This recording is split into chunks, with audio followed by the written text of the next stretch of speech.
नमस्कार, आप देख रहे हैं नेशन खबर प्लस।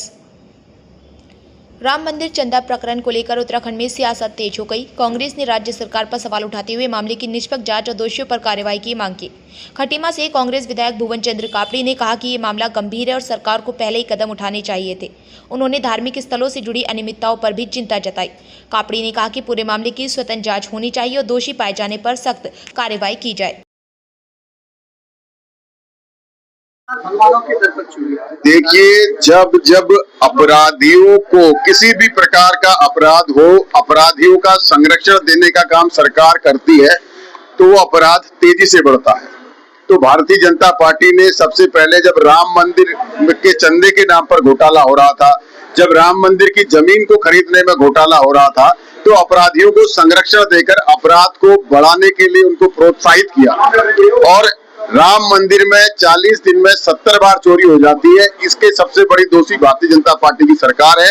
अगर राम मंदिर ट्रस्ट की जमीन घोटाला जो था, जमीन खरीदने में 2 दिन बाद जो जमीन 2 करोड़ की खरीदी, 18 करोड़ में राम मंदिर ट्रस्ट ने खरीदी, अगर उसी दिन सख्ती से कार्रवाई होती तो ये दिन नहीं देखना पड़ता।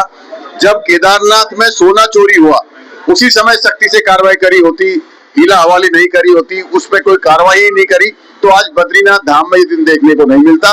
बद्रीनाथ धाम में भी चोरी हुई है, अन्य जगहों पर भी जहां भारतीय जनता पार्टी ने, जहां पंडित पुरोहित बैठते थे, वहां अगर आरएसएस के लोगों को, भाजपा के लोगों को बिठाएंगे तो निश्चित तौर पर चोरी होगी ही होगी, वो बढ़ती जाएगी।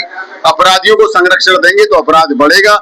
ये एक तरीके का धार्मिक आस्था के साथ खिलवाड़ का अपराध है, जिसमें भारतीय जनता पार्टी पूर्ण रूप से दोषी है।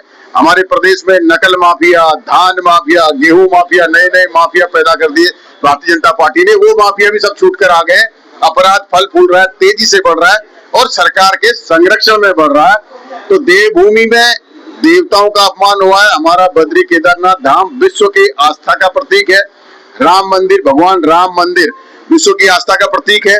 तो जब देवताओं के साथ इन्होंने छल किया है, तो देवभूमि उत्तराखंड की जनता 2027 में सबसे पहले इनको इस पाप की सजा देगी और भारतीय जनता पार्टी को उत्तराखंड से उखाड़ फेंकने का काम करेगी, और तब जो है कि देवताओं को न्याय मिल पाएगा।